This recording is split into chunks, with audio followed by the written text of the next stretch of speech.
Kacheoff. I'm Okay. from Los Angeles, California. I like to say I am a musician who works in the field of architecture. But the reality is I do two things that I really enjoy doing as both a musician and working in the field of architecture. I'm not yet licensed, but that's soon coming.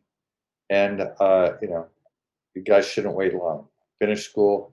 Don't do like I did. Don't wait 30 years, 34 years before you go head on to take it. Take it right when you're done with school. So I know you've been working in firms since you were 14, right? I was, yes. I started. So my first job was with a cousin of mine who is an architect. And he asked me if I wanted to work for him after school. I was excited. I wanted to be him. So I wanted to be an architect. Or at least I didn't even know what an architect did. I just knew I wanted to be him. And since he was an architect, I wanted to do what he did.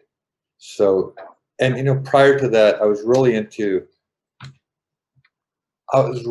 into specific styles of architecture. I liked large Gothic style cathedrals and churches. There's a couple of them in Los Angeles that have a very specific Gothic style. Plus, we have what's called the California missions, which are missions that the Spanish settlers forced indigenous people into slave labor to build. Oh, wow. And as a kid, I didn't understand that's how these missions were built. I was just always fascinated by these beautiful buildings. I thought they were beautiful. And I forget how many of them there are, but they span the entire coast, the West Coast. Most of them are in California. And, there's a third grade project they make students do where you have to build a model of any mission of your choice, or you have to write a report, or you have to do a photo journal of it. And I remember I built, I forget which mission it was now. Mission Santa Ynez, and I built it out of foam. Okay. And that was my first real foray into it, building an architectural model. And I remember I was so proud of it. I was cutting foam to make it look right, and not foam core, but really foam. I remember getting to school and all these other kids' projects looked pretty badass. They were good, and I was all of a sudden embarrassed of this thing I built. And it wasn't until later I found out that most of the other kids' parents built it. Oh, wow. I That's was all not fair. proud of it. Yeah, it's not, but that's so it goes in elementary school, So anyway, and that same project is still done today. So my kids had to do a California mission project in the third grade too. And it's just so anyway, that was my first foray. So that got me really to enjoy architecture. And then I started working for that same cousin when I was 14. And first it was doing just this interesting graphic arts project where he was doing these logos for Crate and Barrel. And I was doing the work for him. There used to be this product called Letraset where they were rub-off letters. And I had to lay each sheet out in a very specific way so he could turn it into the typesetter. And I was really proud of the work I was doing, and I remember I kept messing it up. And here, I was proud of it, but didn't know what I was doing. But I also did a lot of drafting for him, and holding the dummy end of the tape measure. You know what that is? Have you ever heard that term before? I'm not, but I mean, I can just put two and two Yeah, together. dummy end over here. So I just did a lot of different work for him, and that was my first job in an architecture firm. And I worked for him for about a year or two, and after school, a couple days a week, and then I had all kinds of other jobs. I worked for a plumber. I worked for a long time. I worked for a custom frame shop where I was framing photos. But anyway, all the jobs I generally had were always that kind of job, something I was working with my hands.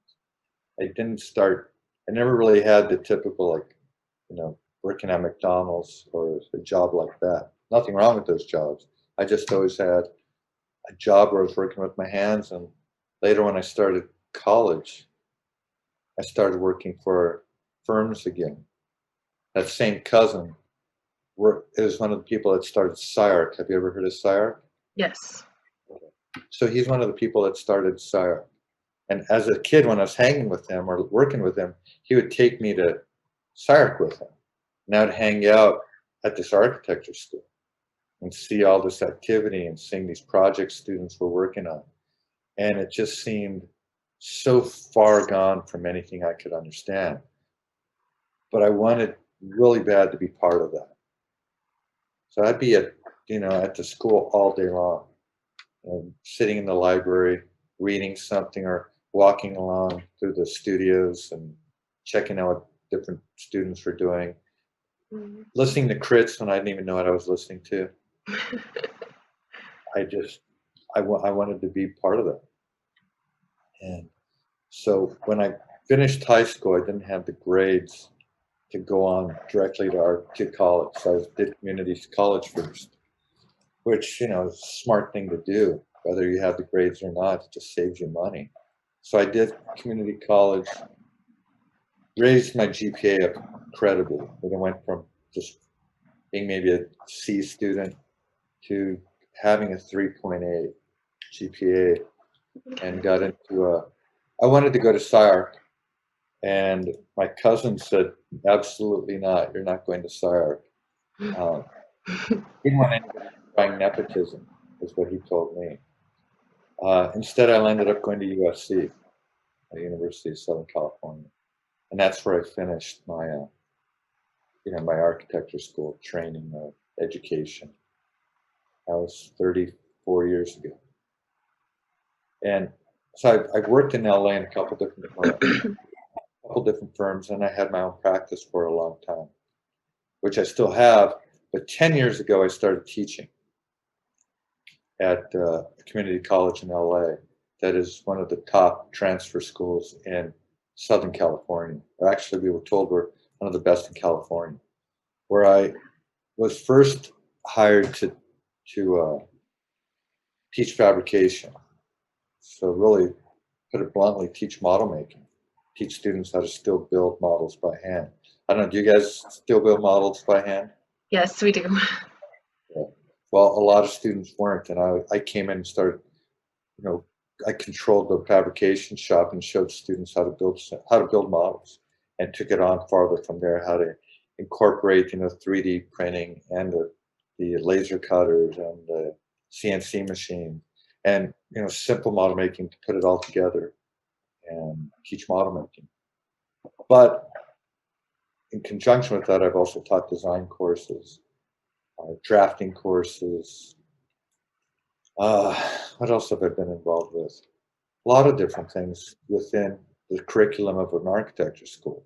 I mean, I'm sure. How big is your architecture school? I don't really know. It's fairly new. I believe we've only had it for 10 years now. So it's not too big. Okay, but do you guys have drafting classes, like CAD classes? I'm sure. Yes. CAD and design, right? Graphics. Graphics, yeah. We have pro practice classes and history classes and cost estimating, and I've been involved with everything except for the digital stuff. I know AutoCAD, and I can make Rhino work, but I'm definitely not the guy to be teaching it. Yeah. But It's so I've difficult. been involved with students for a long time, and one of the things I've been doing is I'm not an official counselor, but I assist students who have problems getting into the rhythm of school, and showing them how to study, showing them how to get into it, showing them how to pick up their GPA, really teaching them how to be architecture students. And that's the fun thing, is most of our students are 90% are from the Latin community, and from, what we call, it's not the proper term anymore, but underrepresented communities, the Latino community. Most of those students in LA are are Mexican descent. We have Salvadorian and Colombian and, you know, Guatemalan, Central American also, but it's mostly Mexicano. And so I could relate to them. Not the same way that my parents weren't immigrants, but I'm twice removed from having the immigrant parents.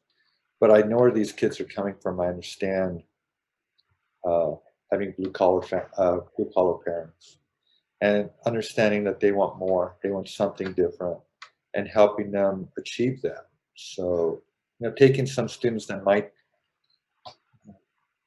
I see they have talent, and I don't let them drop, and I help them along, and next thing you know, they're being accepted on, you know, major scholarships to places like USC and SciArc and Auburn and IIT in Chicago. And, you know, we just send them everywhere, and things that they didn't think they'd be able to do. And a lot of them have graduated and are working at, you know, firms throughout LA. And not just LA, you know, like I said, the one student who went to Auburn is now working for a large US construction company building a federal building in Mexico. And you know, it's fun for me to see students like you advance and hit your stride and hit your goals. That's more fun than I've already built enough buildings. I've done a lot of architecture. It's more fun seeing, you know, this next generation, you guys, succeed, you know, hit your goals, and then, you know, start chasing the next one. That's fun. Being in El Paso too, we are actually a border town city. We're right by Mexico. So we do have a lot of Mexican culture here as well. Do you have any things that you've noticed being a common, I guess, roadblock for many of us, and like any tips you want to give us in pertaining to that? Well, there's a couple things I've found. You know, culturally, Mexicanos are shy and tend to not want to stand up and take charge. There's always a few. So what I get are students who are they really, you know, they're good students, but they don't want to stand out. They don't want to step forward, and almost shy to a fault. And that's one of the other things I teach them, that to be in this profession, it's going to be very difficult to succeed if that's the personality trait one maintains, because it's competitive. And whether you work at a smaller firm or go to the larger corporate firms, you need to stand out, and not only with your skills, because if you have these skills to produce, you're just going to be a production person. But if you have the personality to step up, to be able to communicate, and to communicate clearly so that you can address your peers and your superiors. Not the best word, but yeah, there's people who are in a more superior status at a job, at a place of business, in a firm, and they see you can communicate. You're going to be the one that's going to get more of the opportunities, as opposed to the next person who's too quiet. You know, because that person's just going to fade off. And although they'll see that that person can produce drawings, can produce design, is there as part of the team, it's the person who's able to communicate and be a real community member at the firm that's going to advance more. And I show this through real life examples. You know, they start to see that if they step up as people and communicate not only in their architecture classes, but in their other supportive classes, the general ed classes, they're going to start to see rewards, better grades, better opportunities from those instructors as well, and also this light clicks. So, wow, this is how it is. And a lot of them think that, you know, this happens also within the culture, is that once you're a certain age, once you get to 17, 18, sometimes even 15, 16, you also have a big responsibility within your family. You know, you have to take, you know, your abuela to the hospital, to a doctor's appointment, etc. And I understand that. And I understand the strength of a family, but it's up to the student to make sure the family recognizes that this goal itself is important.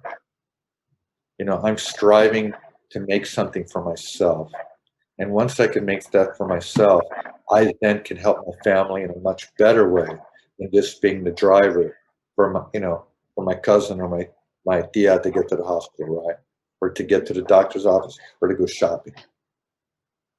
And we know those responsibilities need to be handed out, but you're in architecture school. It's not like getting an English degree where you could bump a class off for a day. I mean, you miss a day of architecture school, you miss one class, and you know how far behind you are, right? Mhm. And students have a responsibility to let their family know this is a big responsibility to be a student, and I really need to focus, and I can't have additional distractions at home. You don't need the drama. Yeah. And once students see that and they understand it and they start to take mature and respectful control of their life, they tend to succeed faster. And then they are like, as an example, I had this student who was really shy. His graphic skills were incredible. This guy could draw anything. And with the computer, he was a monster, man. But he'd never talk. He would just kind of sit there. He was a little, uh, everything about him was just shy. He always wore darker clothes, always had his hood on. He was hiding. And I made him start talking. I hired him as my student employee, and I made him go address people, go tell them this, go do all this stuff. And he started talking. And I tell him, no, man, no, none of this shy stuff. Step out, step up, go tell them this stuff, and he wouldn't know how to do it. His grades are always good, but he had to change his character to really get somewhere. So some people from USC were coming to our campus, and I made sure he was the person that met them at the parking structure and walked them to our department and toured them. And I made sure he dressed right beforehand, all this stuff. And I saw him communicating with them the way he was supposed to be. He was amazing.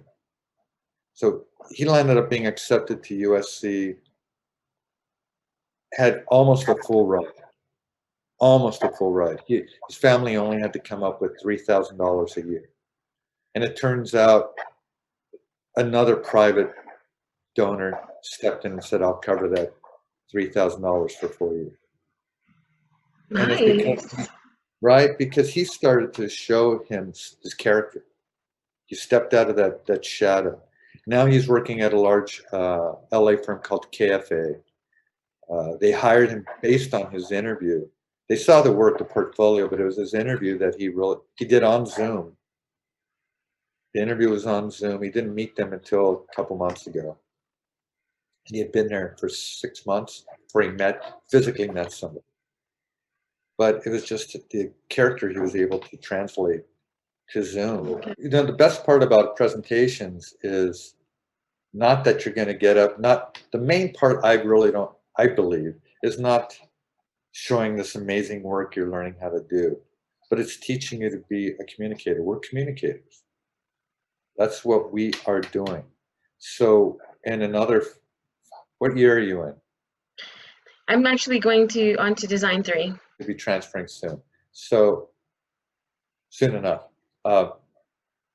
What you're learning from presentations is more about communication.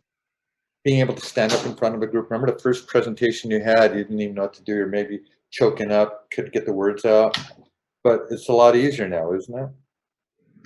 Yes, Or is it not? repetitive.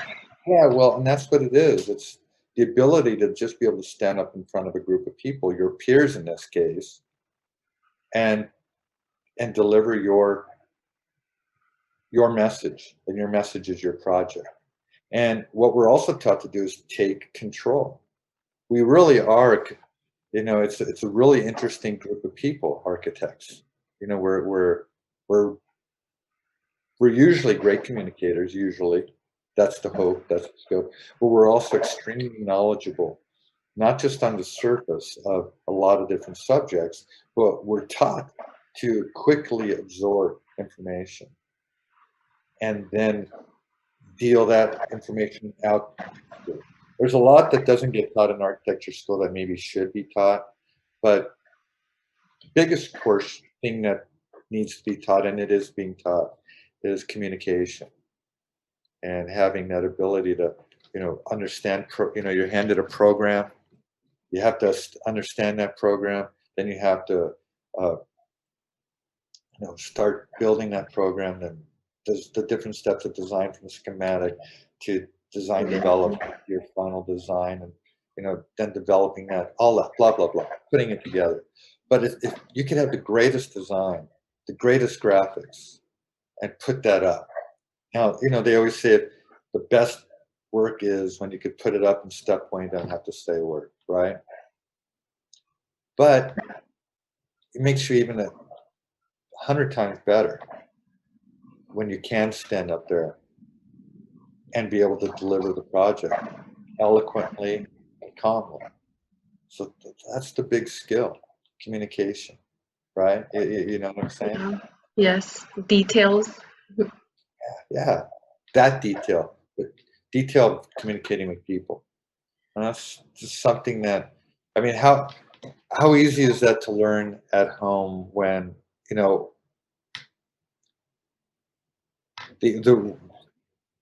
getting back again to the parents of, kids of immigrants. So, immigrants come to a new country, and they're working hard to make ends, not just to make ends meet, but a to make a living and to make a home for a family. Just to provide as much as they can, right? They're out there working sometimes 2, 3 jobs to make it work, Yeah. right? And it's difficult when English isn't their first language, if they can speak it at all. In most cases, they're just too shy to speak English because they're afraid of the ridicule they might receive, because it's not going to sound right. So they don't say much. So the kids see when they're with their parents, their parents aren't speaking in public, so they're picking that up too and don't want to speak in public. Mm. And it's not that their parents don't want them to speak in public, but it's that shy awareness of not having command of a language, right? And Yep. so the kids pick that up, and then they're all of a sudden in front of society, and they're not speaking, but for new reasons. They can speak English, they can speak Spanish. Now they have the power of 2 languages. Mm-hmm. That's strength. That's another superpower. So now, if you learn to, at this age, step up and command your communication skills, and you're on the run. You're going to be interviewing for 4 jobs and have opportunity at 3 of them, and you're going to be choosing where you work. Mm-hmm. That's That is that's that is that is a superpower, having yeah. 2 languages.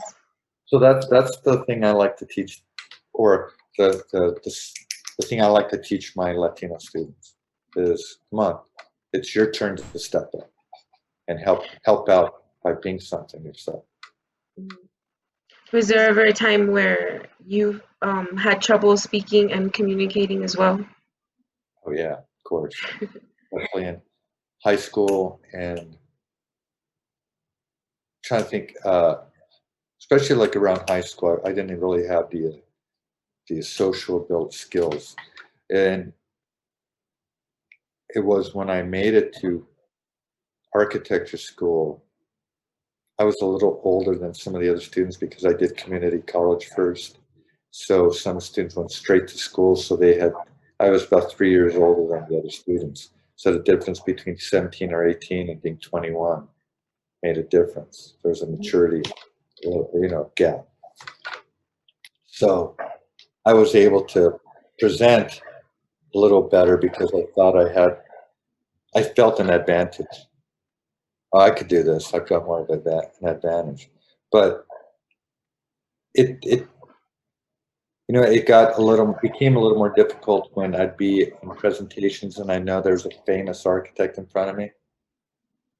Instead, in hindsight, I should have been excited, like, oh man, I get to present to Michael Rotundi. as opposed to freaking out like, oh crap, it's microtendia, and just pointing to something, saying, uh, uh, stuttering, stammering. That happened a couple times. So yeah, there was a couple times, but by the time you're in third year, fourth year, fifth year, you got it, right? It's really about knowing you, confidence, and by the time you get to that level, you should have the confidence. You just spent how many years with the same people? There shouldn't be any lack of confidence. There's always going to be some people that might be better, but it doesn't mean there isn't room for an underdog to come in and just kick butt on a project. Everybody has that. We've all seen those. They Yeah, all come up. yeah, everybody gets the chance. Everyone has the opportunity to be that underdog. Whoever that one person who's always got the best presentation, and then it's time for the finals, and somebody just steps up, underdog, just totally knocks it out of the park. You think, wow, where did that come from? And that's always fun. I always dig that. And I like helping that student. When I see that one student who's just, you see they need that one little push. I love going and helping that one student, saying, okay, it'd be really cool right here. Think about this and see if it clicks for them. It's like one of the things I love to teach is process, especially not design, but just the process of design. Getting students to create narratives, getting students to create a story. And I learned this from somebody I was working with for 2 years now. He's this great professor named Mike Hamner. And I got to teach alongside him for 10 years, 8 years, not 10. And he started this whole thing with the narrative. If you've got, let's say you're designing a community center, right? Well, and the community center is in this one part of El Paso where, it's not too far from this river that everybody is well aware of, the history of that river. Why not create a narrative that this is the gateway to the river? And this gateway is supposed to represent these things. And finding out that the armadillo is like really prospers in this one area of the river. So now you've got this whole idea of the armadillo with its hard armor shell protecting itself. And then you start creating your own design from this armor. So I'm just exaggerating, right? But now you're creating this narrative for your building by the river, and then you let your program start to develop that narrative. You're not only a program, but the context of the site and the hillscape and the landscape and the water elements and the highway.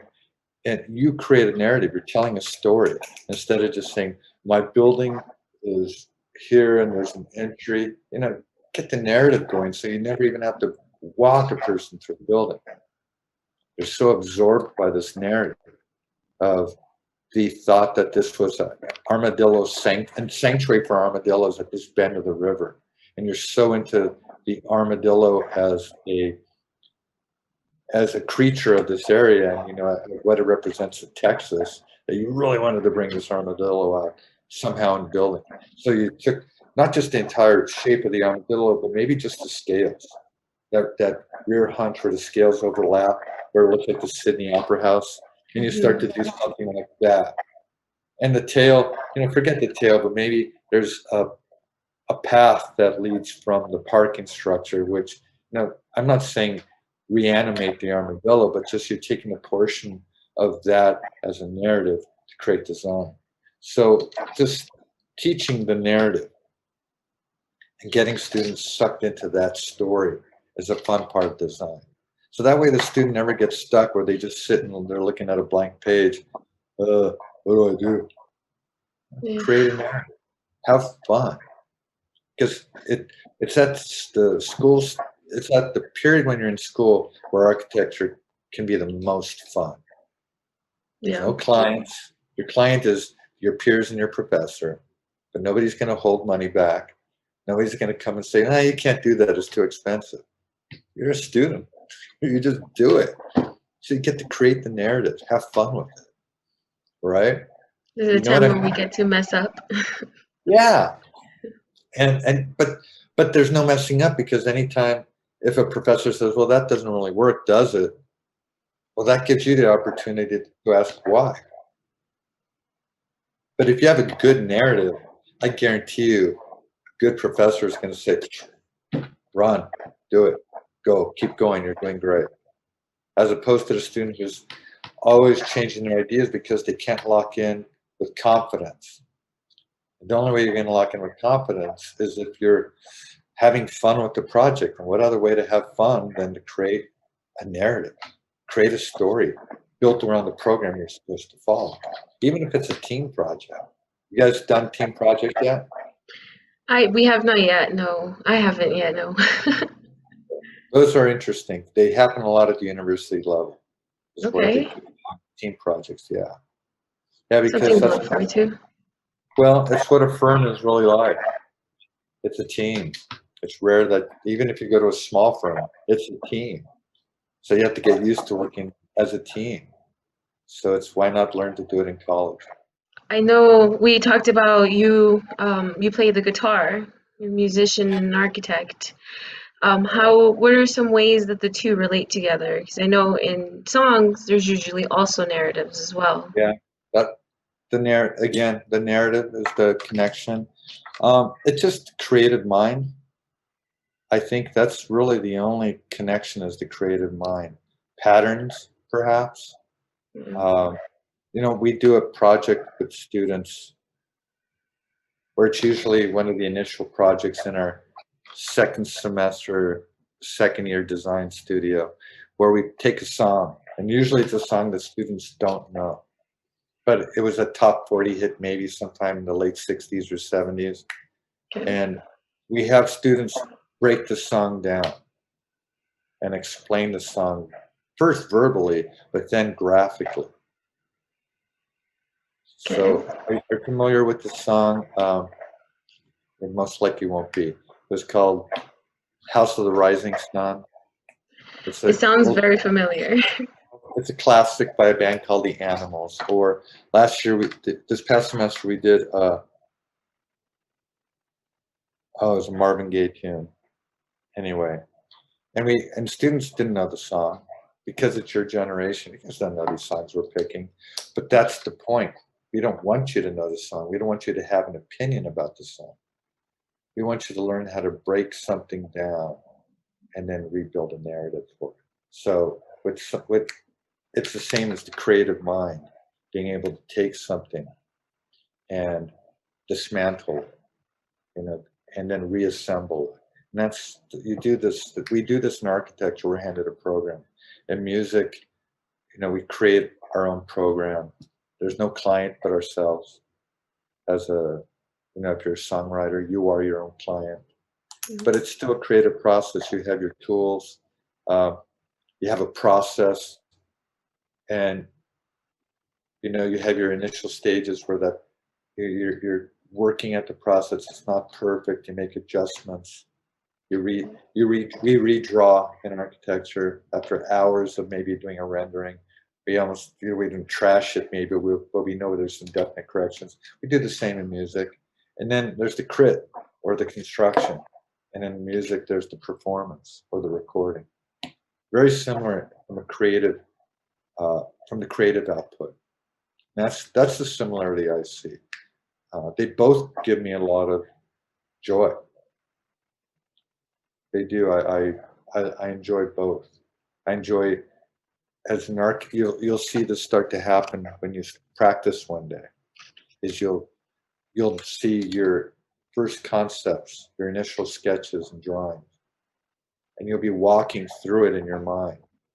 Has this happened yet? Where you walk through a space that you're designing, you feel Yes. it, you see it. Well, you're going to get to the point where they're built, and you're walking through with your client, and your client will say, wow, did you imagine it would look like this? Well, yeah, of course I imagined it looked like this. As an architect, it's exactly what I saw. And you're going to go through that, and you're going to go through it time and time and time again, and it never gets old. It never gets boring.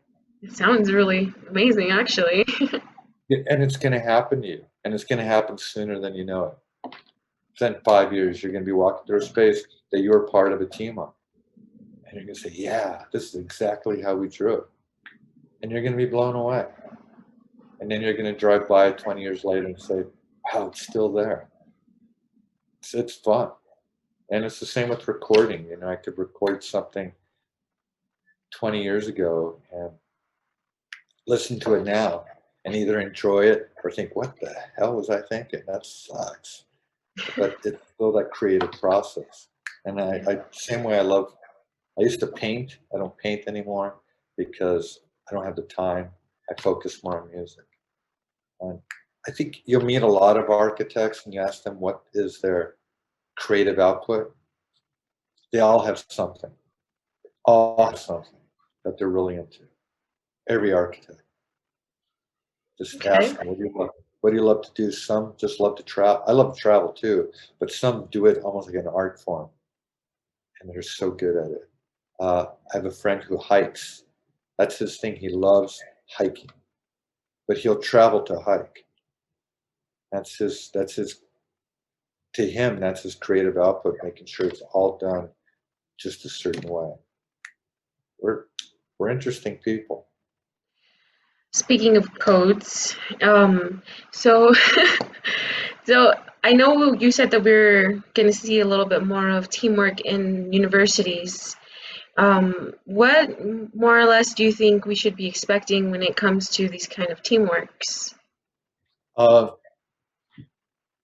Communicate, because it's rarely ever going to be a perfect team. Rarely, even if they put you with somebody who, oh man, I really wanted to be on a team with this person, then the unexpected happens. Well, I don't really see eye to eye with this person. But you have to learn how to work with that person. And you have to learn that ego gets put away. Your ego is not in this. And you have to do the work. And if you see your other teammates are not pulling the weight, you don't go tattletale. You pick up the slack and do the work. You know, you divvy up the work, and so is supposed to do all these, renderings, and you're handling, I don't know, plans and elevations. This other person's handling whatever, and you see that person's not doing their job. You just pick up the ball and run with it. You have to be able to do everything, and without snitching. Because as soon as you snitch, you look as bad as the person that's not doing their work. And I've proven to students time and time again, they go to the university and they call me and they say, I'm on a team project and my teammate's not doing their part. What do I do? Do their part. And it never fails. At the end of the project, the professor tells them, I was watching, so-and-so didn't do their work. You're amazing. Thank you. And they Never get the fails. extra skill. Well, yeah, you learn that this is how the world really can be. The world can be cruel, but you have to be able to adjust, not sit there and whine. Meh, meh, meh. Or they did part, big deal. Just you do it. They're not going to step up. You step up, and ask them. Hey, can you do your part? Continuously ask them, and nothing's going to change. And sometimes you get a partner who's, wow, spot on. You guys work like a team. Project's great, but you have to be ready to step up to the plate and do the job when somebody else isn't going to. That's the not the warning, but just the heads up for this Okay. team project. Is just be prepared to do whatever it takes to get the project done. Keep your ego out of it, to keep your goal in it. Does that make sense? Yeah, I like that. I like it a lot. It helps. It helps to keep your ego out of most everything in life. What's it like to teach in Los Angeles, agriculture-wise? I I love it. I mean, what I do is so Materials. I used to, pre-COVID, have students meet me at different places and show them LA, because a lot of kids, I say kids, I don't want to say that. A lot of students don't venture out of their hood much, and LA is this big, vast place. and there's all kinds of culture all over the city. So I like to have them meet me on a Saturday. Now, first, I naturally check what's due, make sure I'm not pulling them from time that they need to spend on a project. And I will show them something. I'll show them a museum, a gallery, a bit of architecture they may not have thought of. I do this downtown LA walk a couple times a year where students meet me in the morning, and we stop at these iconic architectural sites like the LA Cathedral that was done by God, look on me. I'm gonna keep talking. We stopped there. 2 blocks away is Frank Gehry's to Disney Hall, and then not too far from there is the Broad Gallery, and then we head down to a couple other iconic LA sites. It's called the Caltrans building, which was designed by Morphosis. So it's all within this walk. Rafael Marnea, that's who did the cathedral. So and within this walk, this 7-block walk, is some of the most iconic contemporary architecture.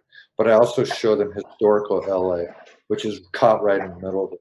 And that gives me the opportunity to explain to them the whole concept of procession with entry, and the idea of approach to a building, and how that approach is continued into procession, and how the procession leads to entry, and how that entry has its own drama just to pass through what you call the gates to the building. And that's something fun to do. And I do this where I will stop at a building, I'll explain what the building is. If we could get in, I give them a real fast tour, and then they have 10 minutes to sketch. They could sketch anything.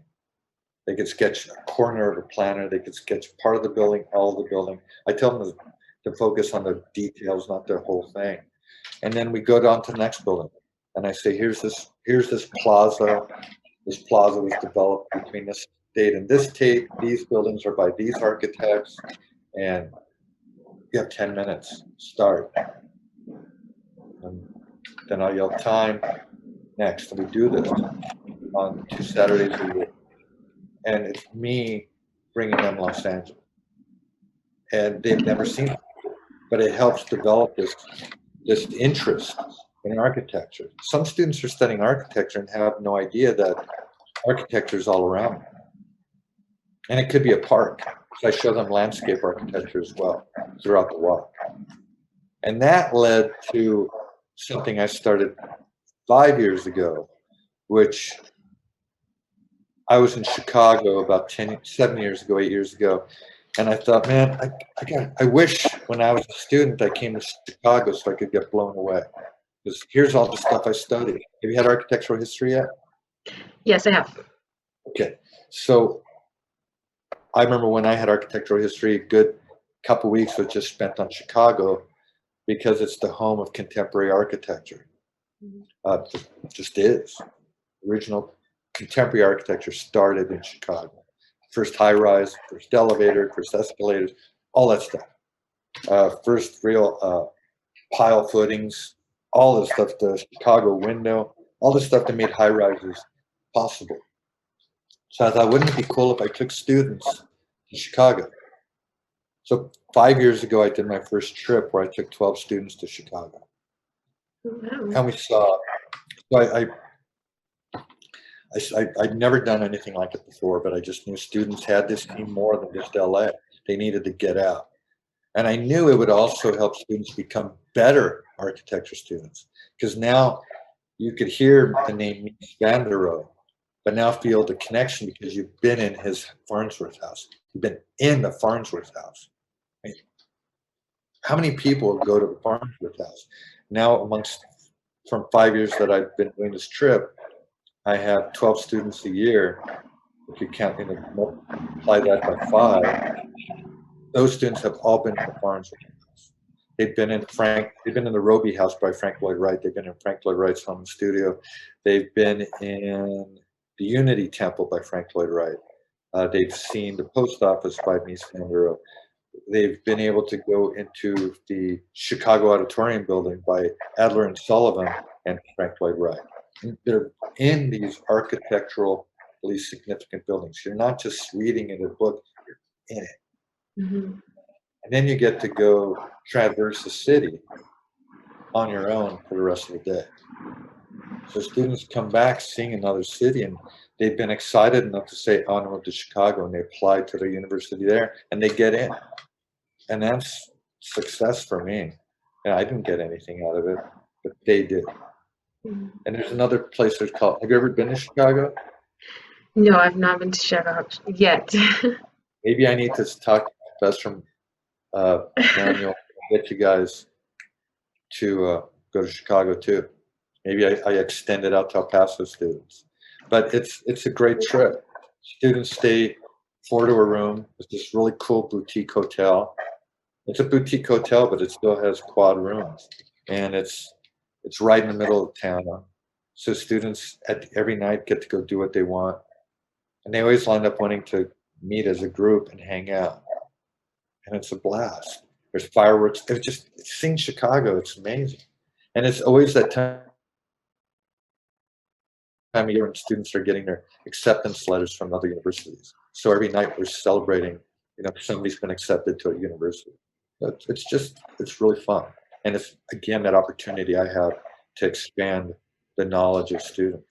What's the role of an architect look like when you're done learning and you become a teacher? I'm learning.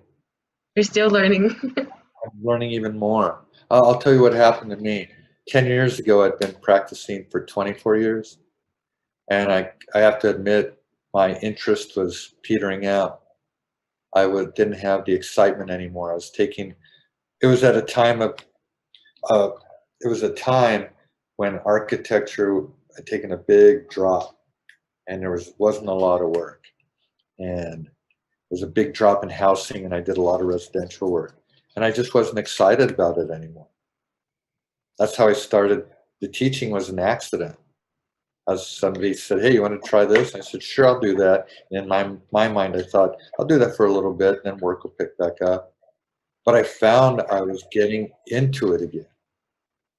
I was really getting excited about seeing students get excited and talking about context and programming and how to communicate and graphics and showing students the simplest ways to build models.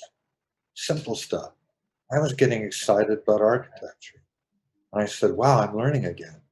Really, I was learning. And I thought, this is great. And I didn't want to go back to practicing full time. So I didn't. I'd take 1 or 2 projects. Then I even said, I don't even want a project until summer. And it's fun. It makes me a better architect now after 20 some years of practicing and then 10 years of teaching. I'm so much better now than I was 24 years ago because I've been teaching. The teaching has made me learn more. And I wish I could get more people who have been practicing to step back and teach.